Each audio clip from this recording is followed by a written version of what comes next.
welcome to iNtoColumbus. Today we have Dr. Kevin Whalen in the studio as well as David Baker. So Kevin Whalen, just tell us a little bit about what you do in the Columbus State University's Jazz Department. Absolutely. It's a pleasure to be here today. I'm the new Director of Jazz Studies at Columbus State University, and I have the pleasure of directing our top jazz ensemble, our flagship big band, as well as a few jazz combos, which are just smaller instrumentation groups. And I teach jazz improvisation, jazz history, jazz theory, and jazz methods, how to teach jazz. We have a thriving program full of a number of students who are either engaged in study towards a jazz minor, or we have a brand new jazz certificate, or we have a lot of students who are just fantastic classical musicians who are looking to diversify their skill set and become great jazz musicians. Like David Baker here? And David Baker is a fine example. He's actually active in all of the ensembles. Wow. Maybe too many of the ensembles at Columbus State University, but he's certainly one of the cornerstones of our jazz program as our top jazz bassist. Now, you're talking about diversity. Do you either play or teach any other genres besides jazz? Well, I think having a diverse skill set is really important for musicians these days. So I play classical trumpet, and I actually have a few degrees in that, but I also play jazz trumpet, and I play top 40, and really whatever the call is, whatever the gig is, I'm happy to play it because I like to say yes to most gigs. So where did the beginning of jazz take place for you in your life? Oh, well, back in dusty Albuquerque, New Mexico. Oh, wow. is where I grew up. And I always wanted to be in the jazz band. I thought it was the best thing in the world. I was the quintessential trumpet case carrying band nerd, and I loved the jazz band, and I signed up as a 7th grader, and it immediately became my favorite thing. And I guess it's just been sort of a trickle-down effect from there. I started there listening to Miles Davis and Chet Baker and a lot of my current favorites in jazz, and it just never stopped. That's awesome. So I know that David Baker also composes music as well, right? It's true, yes. So tell me a little bit about what inspired you to start composing. Oh, that's a hard question, but I mean, I've been writing in various formats since about 7th grade. Actually writing as well as music, and I always kind of looked at them kind of hand in hand. So I guess my roots would really be with my English teachers before I even thought about writing music itself. And my mom's a teacher, so I always had teachers in and out of my house when she would have friends over, and they were always really encouraging and supportive of having me kind of follow that and work into that. Now, do most of your peers at CSU also compose their own music, or are you just one of the few ones who can do that as well? I guess we have a pretty decent amount of students who have interest in composing. We actually have a composition studio full of students that have interest. So I would say I'm singular in that department. What is one of your favorite, times that you've played? I know that we got some things from Artbeat that you were there and playing trumpet. So just tell us a little bit, what is your favorite place to perform? Well, mostly I'm just excited that Columbus has so many exciting venues where people really want to hear jazz. People really support live music in this town, and especially jazz. There seems to be a really prevalent sense of enthusiasm for it. Not only with the Columbus State University Jazz Studies program, but also with the Columbus Jazz Society. So we play music downtown at the Loft and the Loft upstairs. We play a series of concerts at the Columbus Museum. And the Jazz Combo is actually active all over Columbus. Most recently, on Monday, in fact, we played an event for Columbus Hospice on the north side of town. So, for me, it's exciting as a teacher getting to hear the students perform, but I'm also a jazz trumpet player, and I love getting to play in Columbus because people are so excited about it here. Yeah. Now, I always say the downtown music life never gets enough credit, but how did both of you find out about Columbus State University? Especially, you said you're from Albuquerque. Well, to be honest with you, I've known about Columbus State for a long time. I was involved with the planning of the International Trumpet Guild International Convention several years ago, and once I saw it, I was pretty taken aback at the facilities, the town, the environment, the aesthetic, and I decided that, man, if a job ever came available here, I would certainly apply. And when one came available, about the time I finished my doctorate, I was fortunate enough to get the position, and Very excited to be here. That's awesome. David, I know that recently you had a injury. I did, yes. And I know that I wanted you to come play, but I know that due to the injury, tell me, is that going better? And how that happened? Basically, I've overplayed. I enjoy playing a lot, so I've spread myself in a little bit. Maybe he practices a little bit too much. Yeah, it's true. But yeah, it's going well. Yeah, right now we think I've got carpal tunnel syndrome, so just kind of dealing with that, taking a break. Now, do you have any plans yet for post-graduation, David? I do. I'm going to be auditioning next year to a whole list of places, but I want to get a jazz performance master's degree and then hopefully a doctorate in jazz theory, actually. Now, David, we have a composition of yours that we'll be showing at the end of the show, so tell us a little bit about that. All right, well, it's from our jazz combo, which is a group that meets once a week, led by Dr. Whalen here. And he has a strong emphasis on student arrangement and composition, and so I composed the piece for our group. It's called Yesterday's News. It's for jazz quintet, trumpet, saxophone, bass, piano or guitar, and drums. As far as what it's about, I guess it's about it's about this girl. Oh, yeah? Okay. It's getting nice in here. Yeah. It's kind of about how things can go really well one day and really terrible next day, and then vice versa. And things go really terrible and then really well the next day. Originally, it was titled Yesterday's News, Today's Story, but I shortened it just because I liked it a little shorter. But so this is off of a personal experience? Yes, yes. Yeah. I wrote it in my math class, actually. Okay. So. What better way than to utilize your time? Yes, yeah. Why learn math? What about tell us about your your musical inspiration. I mean, was there something that you had in mind when you decided to write it? Was there some musical sort of inspiration there? In some regards, I've been writing for a long time, and I've kind of developed rules for myself. And I break them all the time, but I like to have a little bit of a structure to it. But as far as that goes, I try not to think about what I'm writing when I write. I try to, because for me, I feel like the forethought and subconscious are always independent from each other, and that each day your subconscious is biased. And I feel like if I try to think about what I'm writing, I taint that, and then I don't have as genuine of a composition. So I try to completely bypass that and not think about it at all, and just write until I feel like I've finished, and then I'll edit it later. So I guess I was in kind of a funk that day, and I was in math class, and I kind of had the urge to write, so pulled out my staff paper, and there I went. What kind of advice would you all give to someone who's interested in the jazz studies department? Well, the first advice is that we're open to all, so you don't have to be a jazz major to play in our ensembles. And for most of our classes, especially the ones that are introductory, you don't have to be a jazz or a music major to get involved. We're open. And I know there are a lot of tremendous musicians who are just floating in and around Columbus State University, and I would encourage them to stop by the Schwab School of Music or contact me directly and see what kind of opportunities are available, because you never know. There's a lot of great musicians in this area. So that's the first thing. The second thing is I'd really encourage you to come out and experience some of our concerts. We play, of course, in Legacy Hall at the River Center for the Performing Arts. All of these concerts are free and open to the public, and it's a great way to spend a Thursday night or a Tuesday night or a Friday night. Just come on down and check out a free concert. I think you'd be surprised at the quality of the musicians that we have at the CSU Schwab School of Music. And on top of that, a lot of our students in the program put together groups outside of the school. Wow. Okay. And so if you ever see any of us performing, feel free to come talk to us, because we'd be more than happy.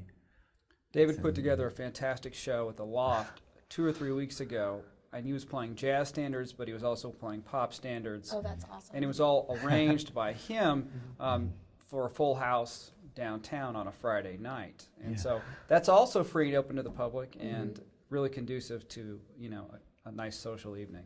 Now, how often? I go to the Loft, and I actually love the jazz. If you know Brandon Taylor, that was my friend. Yeah, he actually played a couple of weeks ago. He's a saxophone player. And so we like to go out. So just tell me next time is it on the website? If you go to the Loft website, will we be able to see that? I'm not even sure, honestly. Okay. How is it promoted, I guess? Right now, it's promoted internally through the structures at the Loft. It's not posted on the web, but usually if you walk by in Columbus, you'll see a posting of the next month's events that are taking place. I can tell you right now that the next time that I know of jazz that's taking place when I'm going to be involved is in June. On June 13th, we're doing a fundraiser for the Columbus Jazz Society. Oh, great. And there'll be a lot of our faculty artists playing in a quartet experience. Nice. So how is it playing with your own faculty? Like, does that make the experience even better, being at a university? Well, that's one of the perks of the job, actually. Yeah. I get to do what I love, and part of what I love is playing music and also teaching music, but there's really strong faculty from all over the world here at CSU, and we get together whenever we have time, which is limited these days, and we play. So yeah, that's really one of the best parts of my job, is getting to expand myself creatively with other great musicians. I could only imagine your time. I mean, how do you have time to teach and play and practice? Because I know practicing takes a lot of time. Well, sometimes I wish I could practice more. Yeah. But that's what summer's for. Right. I say, what I'm very impressed with is how much you all have not only done within the university, but in the community as well. And that's why we're so happy to be able to have you two on iNtoColumbus, because you've done so much for the community as well. Again, like I said earlier, downtown scene I don't think gets enough credit. I hear so much about what all goes down here, and whenever I tell people about that, they're like, "You're kidding, right?" And I'm telling them, no. I mean, there's a reason Columbus is getting compared to Atlanta nowadays. But we're about to have to go to a commercial break, so we can't thank you enough for coming out. Thank you so much. And be sure to check out this video we have of the Vapor Thrift Shop. And then right when we come back, we'll have No Shame Theater with us in the studio and iNtoColumbus. Vapor Thrift Store is a charity nonprofit that feeds into Vapor Sports Ministries, a religious nonprofit. And what we do at Vapor Sports Ministries is we go to third world places and set up centers for humanitarian aid and disciple making in some of the poorest places on earth. Vapor was founded by Michael McClevin, who learned early in life that life is but a vapor when he was injured in an accident. While he was surfing, he broke his neck and woke up a quadriplegic. He regained use of his feet before his arms, and so he took up soccer because he was still an athlete. He went on a missions trip and lived with the kids there, learned about their love for soccer, but also learned about their extreme poverty, and decided he could spend the rest of his life trying to forget all the horrible things he saw, or spend the rest of his life trying to make a change. And that's why our focus is alleviating poverty. Vapor Thrift Store's mission statement is to generate resources to build centers for humanitarian aid and disciple making in third world environments. And our name Vapor comes from James 4:14 that says life is like a vapor. We carry in our store clothing, houseware, shoes, accessories, furniture. 100% of our proceeds go to our ministry aspect and go into the mission field. And anytime you drop off a donation, you receive an update from the mission field that shows where your donation is going.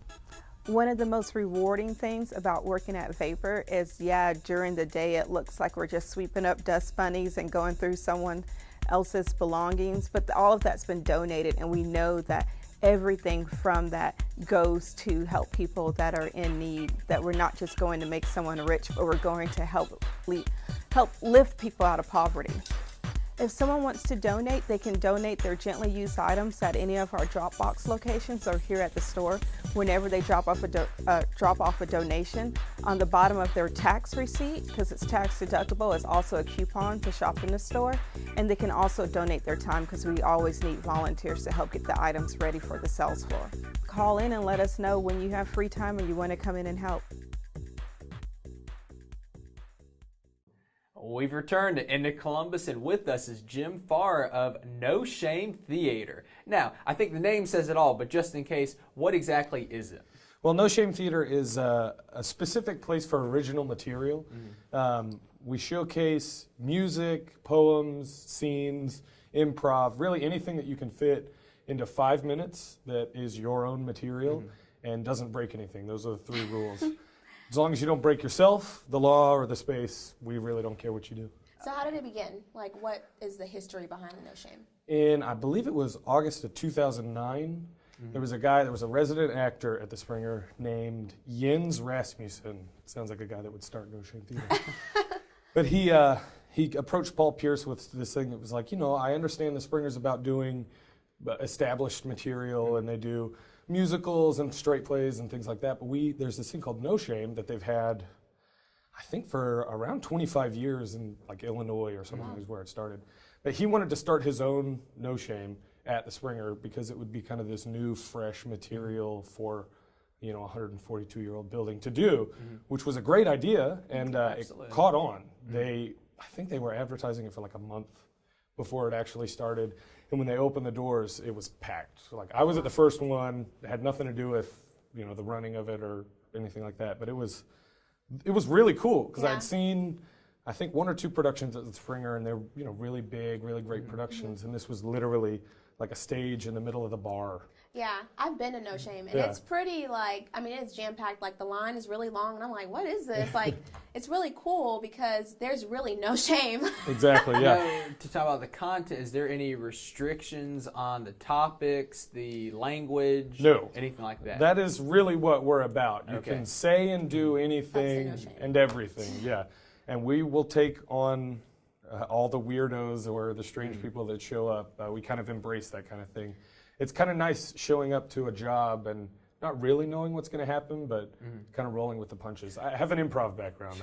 I'm used to that kind of Okay, stuff. yeah, I've heard it's the closest thing to a comedy club we have in Columbus. Yeah, it's a really great place for comics to come out because you get 5 minutes of uninterrupted material.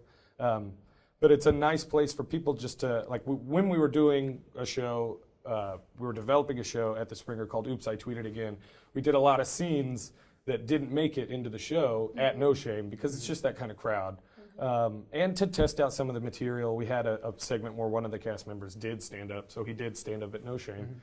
And yeah, we have a lot of stand-up comedians that come. We have a lot of musicians that come on a regular basis and try out new material and see what works, and then they'll come back and do a revision of the song and things like that. So it's lots of different things. Now, has there been any noticeable challenges over the years trying to get No Shame bigger and more known within the community? Yeah, I'd say it kind of perplexes us at the Springer a little bit because we don't really understand where the crowd is moving.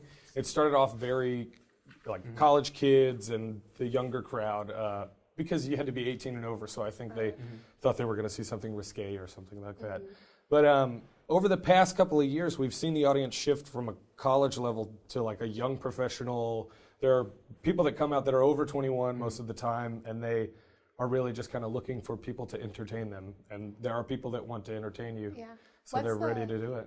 So tell me, what's the maybe weirdest or funniest thing or stand-up you've seen at No Shame? As far as stand-up goes, there's a guy named James Etchison that comes in and he's very dry, and he sort of performs all of his material in a monotone voice, but it's really like the one-liners and all that kind of stuff. So he's really funny, but the strangest thing I've ever seen is there's a guy named Casey who has come back and since performed regular material. But the first thing he ever did at No Shame is he brought takeout Chinese food, and he just stood up on stage and ate Chinese food for 5 minutes. Didn't say anything. I think a couple of people went up and started eating the food with him, but that's all he did for about 5 minutes. And we've had... No shame. No shame, Exactly, yeah. for real. Shame. For real. We've had there's a drag queen that's pretty famous in Columbus named Candy O'Hara, and she's come and perform, and she's also come and perform as her brother, Andy O'Hara, and Andy is very mean compared to Candy O'Hara, so it's strange seeing the other side of Columbus. I lived here for a long time before I saw the seedy underbelly, I guess you could call it, of what the Columbus performance scene has. But it's really nice to kind of get out, and it keeps you on your toes. You don't know what's going to happen, and running it, you have to deal with drunk people and bad performers and all kinds of stuff. Now, okay, so say the viewers who are watching, in Columbus right now go, okay, wow, I've never heard this before. I want to go next showing. When and where, do they need to go? It happens every Friday, or almost every Friday night, unless I get too tired to do it. It happens every Friday night in Columbus. We have a Facebook page that you can go to, facebook.com/NoShameTheater. Okay. And that'll give you live updates and stuff like that. But it happens every Friday night at 10 o'clock. at the Springer Opera House, and it's usually on First Avenue. And we have this No Shame lady. It's a sparkly woman that's covered in like glitter, and we have a big flashing lights. It's kind of hard to miss us. Usually on First Avenue at 10 o'clock.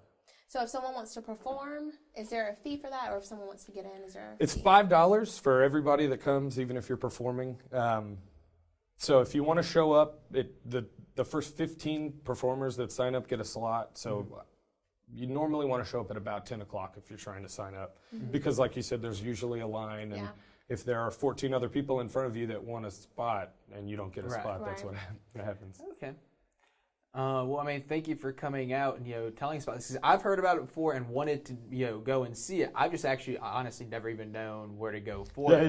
Yeah. Because I've heard it's experience like none other. Yeah, it's and I've been hosting this since for almost 3 years now, and seeing the differences, seeing the changes keeps me excited to go back. It's not every No Shame is different, even if it's sort of this, even if it's the same people performing, it's different. Just because of the atmosphere, you don't know who's going to show up. And we always do things with, we call them No Shame virgins, people that have never come. And we bring them up on stage and play a little game with them, so it kind of sets the mood Yeah. for the night, and everybody's kind of relaxed, and it's nice. So what did you, I'm just interested to know, where did you come, your background from improv? Like, Well, I have been doing theater since high school, and I came to CSU as a theater education major. And so I've been taking classes and doing all that kind of stuff. But improv has always kind of drawn me in because you don't have to learn anything. It's unscripted. That's sort of the whole basis of it. Not that I don't like learning lines and all that kind of stuff, but it's kind of, you go with the flow. Right. I'm that kind of person. And so I took classes in college, and then I started teaching at the Springer Theater Academy. I was a teaching assistant 1 year, and then the next year I taught their improv class. So being with kids from, like 8 to 18, it really puts you through the ringer. You're there from 9 a.m. to 4 a.m. or 4 p.m. doing improv all day. And I think that's really where I got, and the kids are like crazy good at improv because they don't care. They're even better than the No Shame crowd. They really have zero inhibitions. But it's great being in there with that kind of atmosphere because, you could end up on a cloud that's made out of cotton candy. You never know. right. So working with those kids at the Springer Theater Academy, and then I spent some time on tour with Springer Theatricals, where I got to play a role of two different stand-up comedians, and so I kind of got to improvise with the crowds and stuff like that. So I really just kind of was thrown into the middle of it, and once I started teaching it, I read some books, and a couple of my friends told me about classes that I could take, like in Atlanta, and so you really just kind of get the knowledge where you come from, Yeah. and you perform. So yeah. That's awesome. So do you have any advice for the first No Shame versions coming in? Well, I just perform, because if you're going to find a crowd that's going to welcome you and be nice, it's the No Shame crowd. We're literally the nicest people that you could ever perform in front of. Even if you're the most nervous, you're going to have people in the back of the room, if I'm getting up, this is the first time I've ever performed, somebody's going to scream No Shame. Everybody's on your side. They're going to cheer for you when you're done. It's just kind of getting out there. That's what we're there for. Even if this is your first performance ever, this is the perfect place, because we're not going to make fun of you. We're that weirdo that got up there and performed too. Got any stand-up improv, any stand-up jokes for us? Well, I'm not really a stand-up comedian, and I know I'm not supposed to reference the other people in the room, but I need a word. We usually play a game that we won't talk about at the end. We're going to call it Dinner with Me. Okay. So can I get a word from one of the cameramen? I know you guys aren't supposed to say anything. But alligator. So we'll just go ahead and say that dinner with me is like an alligator. It's really snappy. Or dinner with me is like an alligator. Don't call me a crocodile. I don't know. Dinner with me is like an alligator. I got a big mouth. That kind of thing. Try it out. Dinner Got with a me. bit of a bite. There you go. See, you get it, and that's what we do at No Shame. If you got one, yell it out. That's awesome. You guys got anything back Got here? anything else? Shoelaces. Dinner with me is like shoelaces. Really naughty. Let me try it. Dinner with me is like shoelaces. You're always tripping. Hey, see, that's Always it. looking to tie the knot with somebody. Yeah, there we go. So yeah, you guys get it. Well, thank you so much. Of course. And I hope that, we'll be able to come out to No Shame Yeah. and see you out there. Yeah. We appreciate it. Of course. All right, we'll be back on iNtoColumbus. We're in the studio with Kelsey Ray, Miss Columbus State University 2014. How are you doing, Kelsey? Good. How are you? Doing great. So tell me about being Miss Columbus State. It's different. I'm stepping out of my comfort zone. I'm busy with school and appearances, but I'm handling it well. It's been a fun experience. So. Okay, now you said stepping out of your comfort zone. What got you to pursue the pageant industry if it's not in your comfort zone? Well, last year I got asked to do it by my cheerleading coach, just in conversation, and then so I did it, and didn't have any idea what I was getting myself into, but I had a lot of help from girls who were in the pageant, and then I had fun with it. I met new people, I made new relationships, so came back this year. That's awesome. Now I know every in the Miss is it the Miss America system, correct? The Miss America organization. Organization. Yes, I know you have to have a platform. So tell me, what is your platform? My platform is Best Buddies, and it's a chapter we're starting here at CSU. What it does is kind of like Big Brothers Big Sisters in comparison, but we include people with disabilities, with special needs. And so I will be partnered up with someone that has a disability, and I'll spend time with them and really help them come into society and be accepted. I think that's awesome. It's really taken Big Brothers Big Sisters to another level because it's, those people in need, they need someone to come around and care for them and to know that they are loved even when they're different, you know. Absolutely. So, and also a big part of pageant industry obviously is a talent. So yours is music, right? It is. I sing and play guitar. Now, how long have you been doing that? I've been singing since I could hold a mic in my face. I've been playing guitar since I was 12. Okay, now is your family also, does a lot of people in your family do music as well? They do. My dad has played guitar since he was about 9, and my brothers, I have 2 older brothers that picked it up when they were younger, and so I kind of started later than they did, but being around it all the time and loving singing, it was just kind of something that I felt I needed to do. So what about you growing up, and what was your first time actually performing in front of people? From 3 years old at church, I grew up singing gospel music with my dad, and so from the time he could teach me my first song and play guitar and get me on key, it went from there. I've just been singing in church and traveling with him a little bit. So what all do you do with your time outside of all the pageantries? Well, I'm a cheerleader at CSU right now. The season just ended, but when I go home and visit, I ride horses or I like to shoot guns with my brothers and go fishing and spend some outdoor time with my brothers and I have a niece and 2 nephews. So just family time is usually what I do when I'm not doing school or Miss CSU stuff. How has your preparation for Miss Georgia been? It's been actually pretty good. This is my first year going to Miss Georgia, so at first I was a little overwhelmed with everything I had to do, responsibilities and paperwork and finances. But I've handled it. I think I've handled it very well for someone going into my first year. I'm really excited about going to the Miss Georgia pageant in June. So We can't thank you enough for coming out, and we wish you the best of luck. Thank Miss you. Georgia. Thank you for having me. All right, Kelsey, so give us a little bit of that talent of yours. Okay. May the angels protect you, trouble neglect you, and heaven accept you when it's time to go home. May you always have plenty, your glass never empty, and know in your belly you're never alone. Wow. That's nice. So tell me, where'd that come from? What song was that? It's called Never Alone. Lady Antebellum does a cover of it. And when I was deciding what song to do, I wanted to do something that went with my platform. And so it really, to me, it hits home to let everyone know, and with people that have disabilities, you're not alone. There are people out there that care about you. So I'm interested. What made you choose that platform? in high school for 2 years, I worked with special needs children. I did a special needs cheerleading squad. It was really fun. And then I have an uncle who's special needs. So I grew up, around it, and it's always been a part of my life, but it wasn't until I was older that I realized that I really had a passion for it. That's sweet. Thank you so much for coming in, Kelsey. Thank you for having me. We appreciate it. All right, we'll be right back after this. I was really impressed by Dr. Whalen and David Baker coming in to talk about jazz studies and actually having their own compositions. Yeah, and now we're actually going to have David perform his original composition that he wrote in math class. Yeah, that's hilarious. Called Yesterday's News. That's right, and we'll see you next time on iNtoColumbus.